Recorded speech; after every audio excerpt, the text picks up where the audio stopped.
say that for a couple of reasons, because there's so much obfuscation, unfortunately, by the media out there, which seems to almost wish that he weren't doing well. But here's the reality. We spoke to him. We mean the senior campaign leadership spoke to him on Saturday.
Tells me I'm live.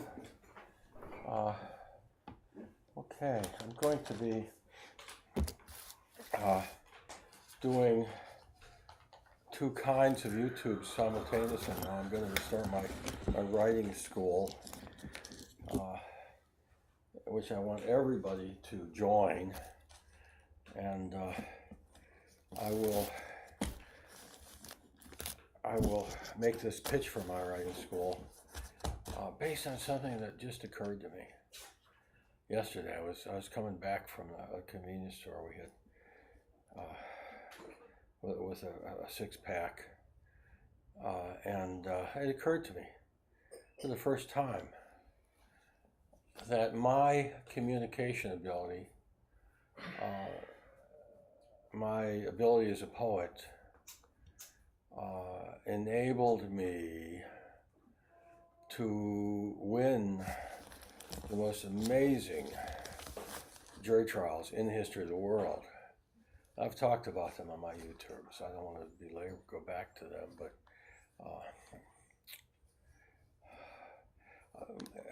how do you explain the fact that a young management labor lawyer who's had 2 years and 3 months of experience as a management labor lawyer, okay, holding labor union elections and collective bargaining, that kind of thing.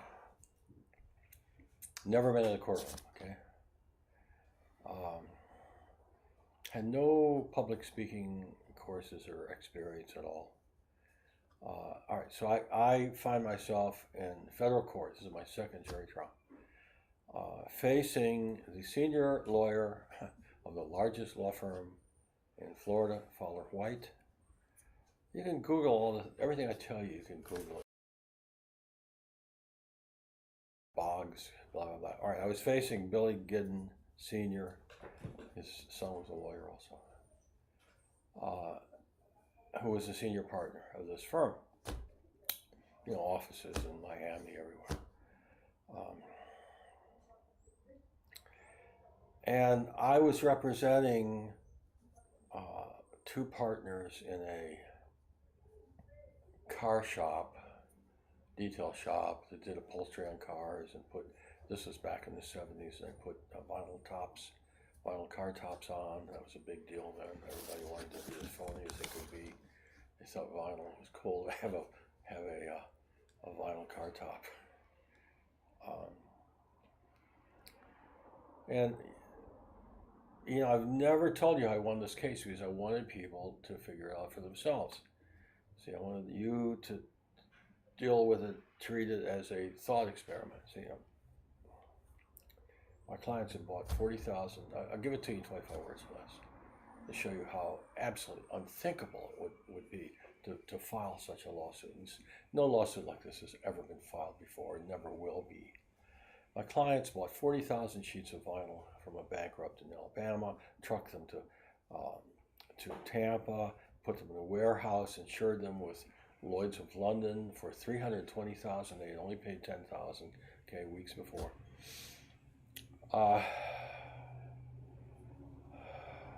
This was so much money then, $320,000, you know, in the early 70s. It was so much money that 5 underwriters of Lloyd's of London shared the risk. Each one took 20% of the $320,000, right? Everything went up in flames before all 5 policies came back from London, okay? The fire marshal said that the fire was the result of an arson and that someone had thrown an accelerant, presumably gasoline, on the vinyl sheets near the electrical outlet to make it look like an electrical fire as opposed to arson, right? It gets worse.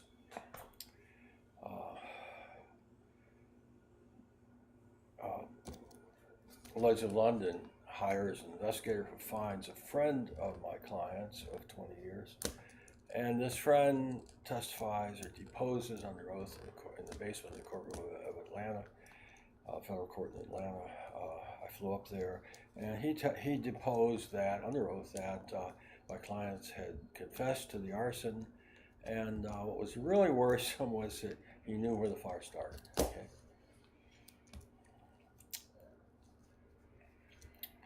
So I went back to Tampa, and I was sitting where Martin Luther conceived the Reformation. I was sitting there, and a light went on my head. And I'm not going to tell you about this light because you're supposed to figure it out.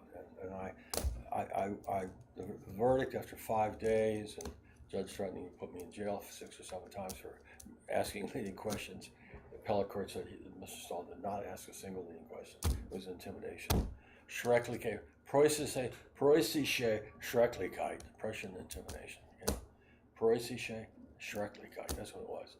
And it was really terrifying because this guy, this federal judge, was a spitting image of Jabba the Hutt, man. And he just sort of, you know, But he did this to intimidate us. My clients were so, he knew my clients were bookies. But the jury didn't get to find that out because there were no convictions. Okay. But there's no reason why my clients could not have acted in good faith and could not have been innocent. They testified that they intended to make a couple $100 for each installation of each vinyl sheet, which cost them 10 cents, less than 10 cents. $0.08. All right, so the jury's out for an hour and a half. Returns over after 5 days of trial. Shut down the Lloyds. I mean, their defense was pathetic. Well, it was just Willie Noriega. That was the name of it. You don't have to believe a thing I'm saying. This is all in the federal DCAs. Okay, Federal Second is called. Federal Second. It's all there in the 70s. You can find it yourself. J&H Auto Trim versus Lloyds of London. 5 underwriters. I don't remember the names, but you'll find it. And you'll find all this stuff because appellate decisions are recorded. In this case, it was appealed. Okay. I could not appeal the case until I retried it when General Ben Krensman, the federal judge, set aside my verdict. I had to retry before I could appeal it. It's federal is different than state in that respect. Okay. So after, all right, so I tried it the second time, and they were afraid that if General Ben had to try the case again, he would stroke out and fall down wiggling because he was so livid, he was so upset. Seeing what this kid, was doing, how he was making a monkey out of this 60-year-old guy that had 35 years in the courtroom.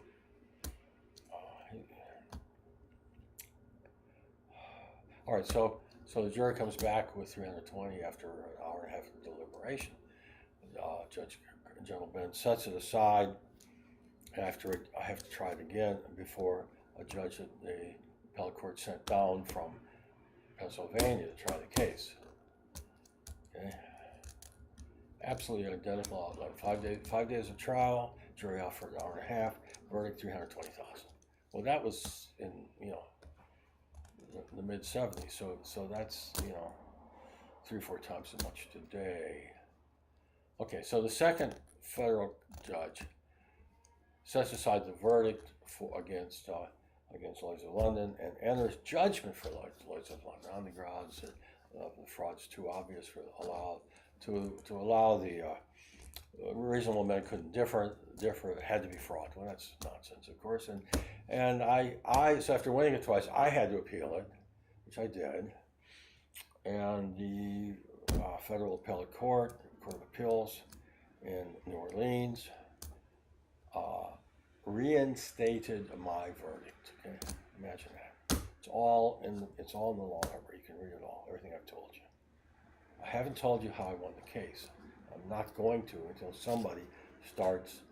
You're supposed to be responding, participating, and I want somebody to figure out how I won the case twice. Won it twice. All right, what enabled me to do this? All right, this is one of 13 cases. I run out of my management labor law from my 3 firms I've been with briefly. And the clients love me, and I had clients come with me. I had enough work last like 6 months. I start running low, and I go around with my hat in my hand to the lawyers I met in Tampa and ask them if I could help them with anything. Oh, sure, kid. Take this file, and then you can take this one too. And there's one on my desk that, you can take that. All right, no work done on the cases. No money invested in the cases. They didn't ask me for any referral fees, any fee protective for their costs, nothing. Just don't bring the case back, okay? And these are cases that nobody would have filed. Okay? They haven't been filed. No work had been done on. It was just like my last jury trial, same deal, which was the largest injury verdict in the history of Central and Northern Florida. Okay, nobody would have taken that case. I mean, they had been sent to storage. It was 6 years old when I got it. It would have been filed. It was filed and sent to storage, so the statute of limitations, 4 years statute of limitations in Florida wouldn't run on it. Okay, so that became the largest injury verdict in the history of Central and Northern Florida, and upheld on appeal.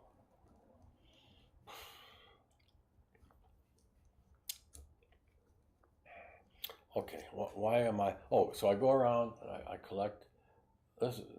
That's 2004. The Campagnoni versus City of Tampa. Campagnoni versus City of Tampa. You can Google it, all kinds of articles about it. Now we're going back to the early 70s. Okay. So I collect 13 unwanted cases this way, including the J&H Autotrim I just talked to you about. All right, so these are cases that nobody would have filed. A number of them were, I was representing Pool Engineering, and Bill Pool had been disgraced on the front pages of the Tampa Tribune in a headline that described him as an unindicted co-conspirator in the Gurney felony trial. Gurney had been indicted for taking bribes, and little Bill Pool, the Englishman, client, engineer, he was the bagman. He's the guy that brought the cash in bags to Senator Gurney. Okay, so nobody would touch his litigation, and so nobody would pay him. So after that happened, and so these lawsuits were trying to get paid. Nobody would represent him, and so I had 4 or 5 of the 13 were Bill Pool cases. They were all contract cases that were just impossibly difficult, or possibly what's the word I'm looking for? Long shots. Yeah. All right. So I won all 13 cases. I got exactly what I asked for from all 13 juries. Okay. Now, that's never been done before, since. I've never heard of anything remotely like this. Yeah.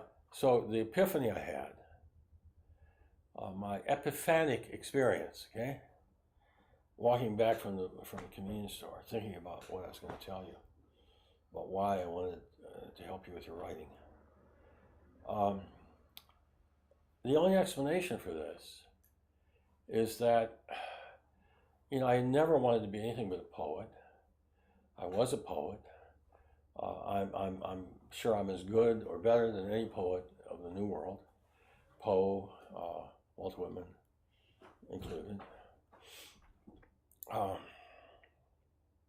Yeah, so I just assumed that I'd be recognized and accepted as a poet. No, because this was the day of non-poetry prevailing, postmodernist poetry. Like John Ashbery, who wrote jibber jabber, nonsense, drivel, stream of consciousness, drivel. Okay, it's not poetry at all. But the neo-Marxist postmodernists who have taken over the universities, they've given it, numerous awards. See, sort of like the Pulitzer Prize, going to these 2 horrible novels that I read the beginning to you, and nobody's going to read those books, but they're woke. One of them is in praise of male homosexuality, which is fine, but it's going to have a limited readership, of course. The hero had written a memoir as a woman and called himself a woman, which is, what did Sherman Mao say? All these flowers blossom. Fine, cool, but that's not what you want to do, unless you're another Greer. He was an author. Less, L-E-S-S. That was his book. I did a YouTube about this. The Indian guy. God, that was god awful. It's horrible writing. Well, he's an Indian. Maybe that's why he got who cares? Who cares? The important thing is that I am convinced that that the skills I had as a poet, the ability to communicate, the ability to intuit what a jury was thinking, based on their reaction, sitting there, and just based on my knowledge of human nature. Okay, I knew what was going on in the courtroom to an extent that no one else did, and what allowed me to do that, and what allowed me to communicate, and persuade people, to give me a verdict, in the most hideous case ever tried, Jane H. Auditrum. That ability was a corollary of my ability as a poet.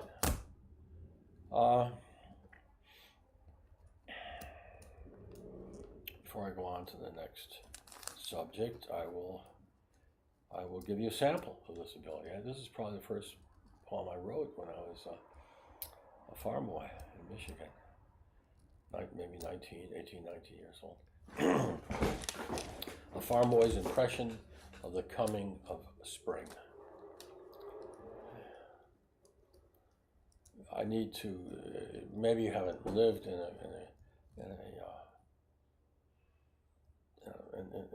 a country where the snow turns to mud, everything turns to mud in spring, and you have to acclimate to it, this change in weather. It gets warm all of a sudden, and your teeth are on edge for a minute. That's where the phrase itchiness in the air, that's what, you wouldn't know that unless you had the experience. So you've got to understand every word in my poems. They're like a house of cards. You can't replace any word in any of my poems with another word. The whole thing will come down. So that's how coherent. And only a verbal genius can do something like that, okay? All right. Ode to Spring. Mud weather, itchiness in the air. Birds and hogs are happy, though the trees are bare. And there's still a dirty crust of snow on fences here and there. Mud weather, and the sun's got more land in heaven than before. Okay. So the verbal ability, see, that I had as a young trial lawyer, it allowed me to make a monkey out of the senior partner who's gone to his reward, with his white hair and his 40 years of experience in the courtroom. It allowed me to make a monkey out of him. Okay? Of course, it wasn't all just simply my ability to communicate, but that was a large part of it. And all of my juries in these 13 cases, I don't remember a jury being out for 3 hours, even 2 hours. Okay, that's how persuasive I was. And most of these cases is very funny, and these guys trying to save money, so they'd hire some goofball attorney, never tried a case, and funny looking guy, and he'd just make an absolute fool of himself.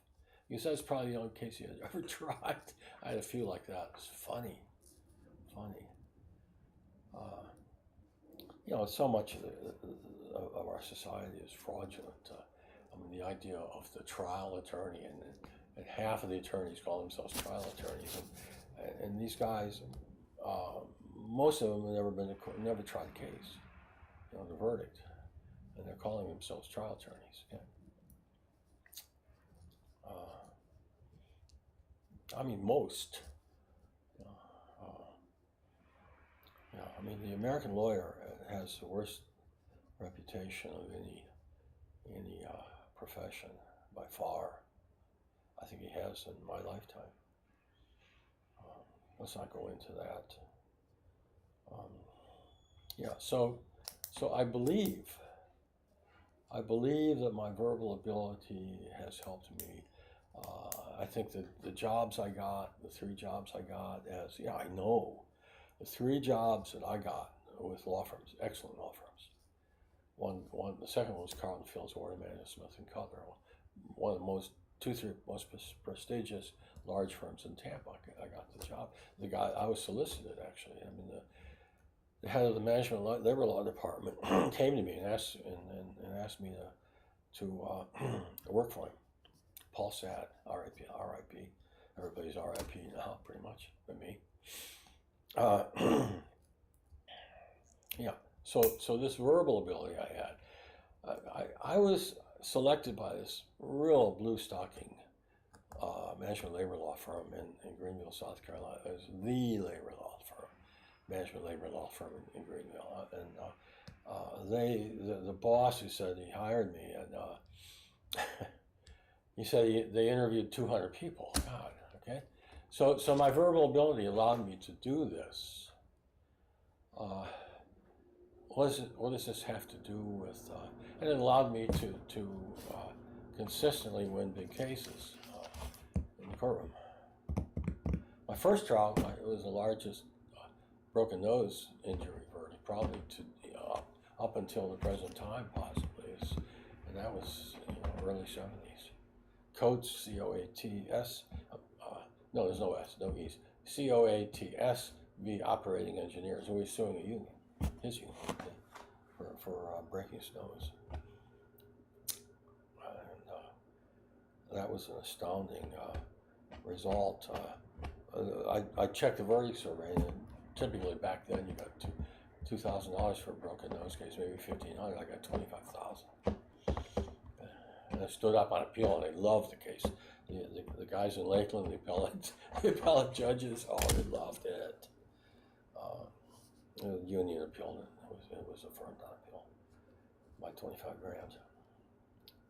I got that with interest. And back then, you got 50% on appeal. The attorney did. So that was furnished my home with beautiful antiques and handmade Persian carpets. I had money left, thousands left over from the $13,000 verdict.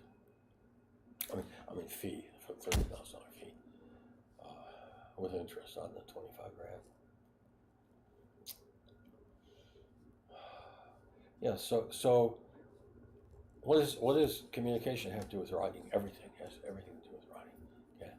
That's why I insist that all of you take my writing class, all you guys, because it will improve. I'll do 2-3 talks a week. I'll charge you $10 to cover. I'm gonna have to hire secretaries to sort through the letters that you're going to send me saying what do you think of this and that and the other. I'm going to charge you $10 a week. That's all, and I'll give 2-3 talks, and you're going to learn to communicate better. Whether you want to or not, you will. And the more of this course you take, this writer's workshop, the better. It's going to be more than a writer's workshop. It's going to be a art appreciation, literature appreciation class, because we're going, as I said in my last YouTube about my forthcoming workshop, you can't do something good unless you know what good is, unless you know what's good. Okay. All these painters, you see these exhibitions, 10, 20 painters, and they're all painting in styles you've seen before. It's old hat, and there's no magic there. Okay. Well, these guys are trying to do something that's bad, and they're succeeding. And sometimes they're technically brilliant, or very accomplished technically, but they're painting something that's horrible. But they've worked a long time, to accomplish what they're doing. See, and it's awful. So the first thing we're going to do is we're going to learn what's good in writing, what's bad. I'll give you an example of horrible writing in these 2 Pulitzer Prize novels. I didn't really explain what was wrong with them, except that they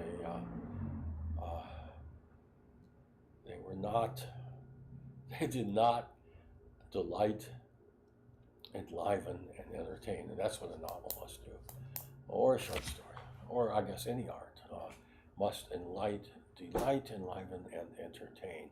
Who said that? One of the greatest novelists in history, Thomas Mann.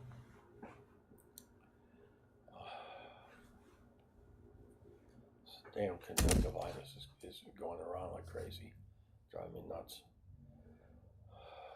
Called my doc, ophthalmologist, asked her for something stronger than the steroid I've been trying.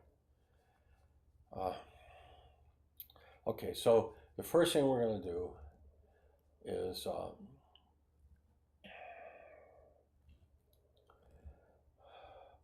we're going to learn what's good. I'm going to read to you from. I'll tell you the books I'm thinking about reading to you from. So you might want to take a look at them all, you know, right away. You'll appreciate my talk more. That's a good idea. I'll give a little reading assignments. And these are books you can Google and read. You know, read the beginning, free. You know, and I'll probably just assign. You know, I might just assign first chapters of some of them.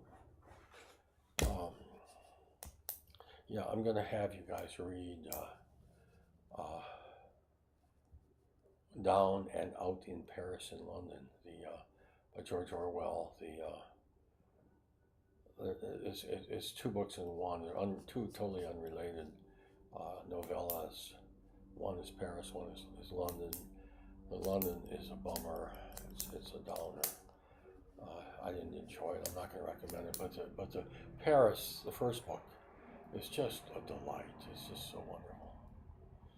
He's talking about. I love memoir novels. Okay, like my Rossetti. I love books that are really memoirs. They're really autobiographical, like Hemingway's Movable Feast, where he talks about being a chum of Gertrude Stein and a habitué of her studio, and knowing all of these people, F. Scott Fitzgerald,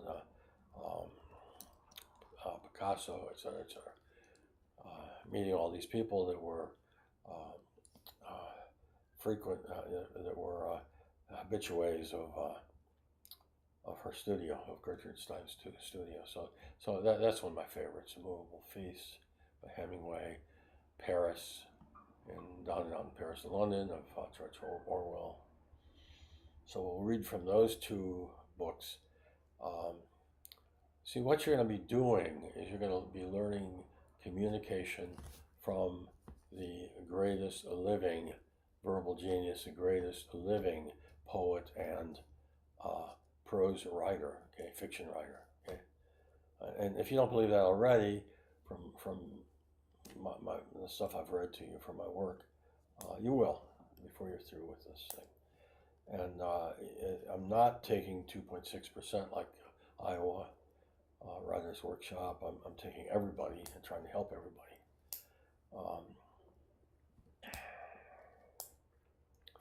Yeah, so other books that we're going to read. And I might give you some little assignments, you know. It won't take long. Of things I want you to try writing about, you know, from your lives.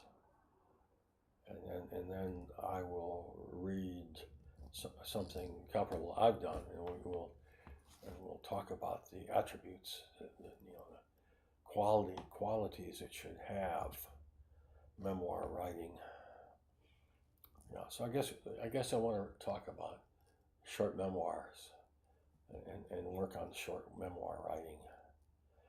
That should come easiest to you, you know, just writing about some episode of your life. We'll do that first, I think. Or other books we're going to look at. Gertrude Stein's autobiography of Elspeth Toklas. Show you that I'm not anti-gay at all. I mean, she writes about her lover, her lesbian lover, Elspeth Toklas, and the book is in third person. Elspeth Toklas is talking about Gertrude in the book. That's how she writes. It's crazy, but it's just a wonderful book. And so yeah, what we can do here, we can study this epoch, this zeitgeist, and Paris, in the early 19th century, after the First World War, where all these American expatriates are hanging out in Paris, and the artists are going to Gertrude Stein's workshop, her salon. And funny story about the salon. If you see any pictures of Gertrude Stein near a fireplace, you see all these paintings are plastered all the way to the ceiling. She's got her paintings, and you think, well, boy, she had a real high quality, 20th century collection. But that's all you ever see, and you get the impression that that's her collection, right? So the Met here in New York City has a exhibit of her and her brother their collections, right? And it's like one of the biggest. It's like rivaling the Barnes. I mean, it's enormous rooms and rooms of Impressionist paintings, late 19th century, early 20th century paintings, Picasso's, etc., etc.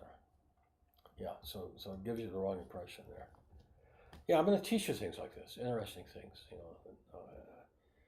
are, maybe a little tangential, but that's cool. Yeah, I think what we'll do is we'll read things from that time and place, Paris, the Paris of Gertrude Stein and Hemingway and Picasso, F. Scott Fitzgerald. I think that'll be a lot of fun because then you get some history and some just wonderful artistic, cultural enrichment, see, as well as improving your ability to communicate.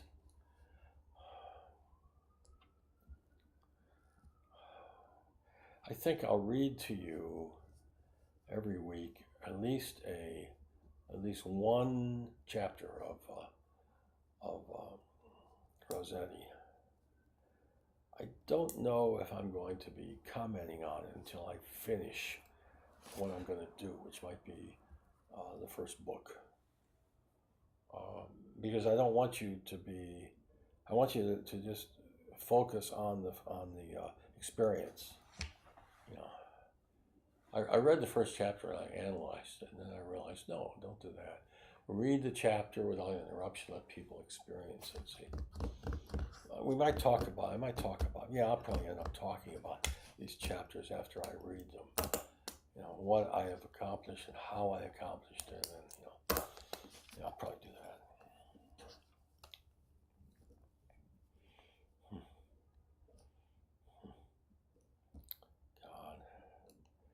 Yeah, so that's the big reason why I want you to do this with me. I want you to take this writer's workshop, and hey, I'm going to try to make you a Hemingway, okay? A Rustall, okay? I'm going to try to make you a great writer. How many of you are going to have the idealism that you're going to devote your lives to making something great, even if you live in your parents, live in your parents' garage until they die? How many? Maybe not too many. It doesn't matter. One does. That's a prodigy. If I get one Hemingway out of this, that's a prodigy. Yeah, but see, what I'm going to teach you about prose, writing really good, powerful prose, which you've seen in my last YouTube when I read you the first chapter of Rossetti. If you learn how to write that kind of prose, you can write John Grisham thrillers, Dan Brown thrillers till the cows come home. I mean, you've also got to have the ideas, but I mean, as far as the ability, the writing ability, strictly just expressing ideas in words, you're going to be well armed. You're going to be well equipped to do this if this is what you decide to do. If you don't decide to write at all, you're going to benefit enormously, as I did in the courtroom, which is, the great literature gives you more than an exemplar of how to write, a sample, of how to write. It gives you more than that. I mean, it teaches you about humanity, and it gets you thinking a certain way, see, which I did as a trial lawyer, okay? You're also going to need to have a modicum of problem-solving ability. I'll talk, I want to pull all you guys into my reader's workshop, all of you, I've got 7,000 subscribers now. I want all you guys to join my reader's workshop, because I will be talking about the things I've been talking about in my YouTubes. I'll be talking about the way you have to live your life if you want to be a writer. You've got to give it high priority and and you can't be having responsibilities. I'm going to give you Jordan Peterson. Whatever Jordan Peterson is giving you, I'm going to give you vastly more. Okay, but it's going to be correct stuff rather than goofball. You know, walk, straighten up, straighten your shoulders, or when you walk, or clean your room. That's all goofball stuff. It's all good stuff, but it's not going to change your life, like he says. Oh, if you just straighten up your room, yeah, sure. Yeah, tell the guys whose career I ruined in the courtroom, destroyed. Okay, well, if you had just straightened up your room, if you just cleaned your room, this wouldn't have happened. You know, if you had just raised your children a certain way, this wouldn't. Baloney. You can see it's nonsense. You know? George Peterson. God, what a buffoon. What a nincompoop. Straighten your shoulders and walk. Yeah, cool. It's all cool. It's all good stuff, but you know, it's not the essentialia. Okay? And I'm going to be focusing on the essentialia of life. So I'll be, yeah. See, to be a great writer, you have to have a great personality. And I know most of you don't have a personality, okay, because I've been out there. Okay? But I'm going to try to help you to get a personality. As Hermann Hesse said, to become yourself. That's to have a personality. Someone who has become himself, who's absolutely genuine, okay, and serves everything blood raw as I do. There are occasions you can't serve it blood raw, but this is not one of them. Okay, I mean you're getting it blood raw from me on every topic.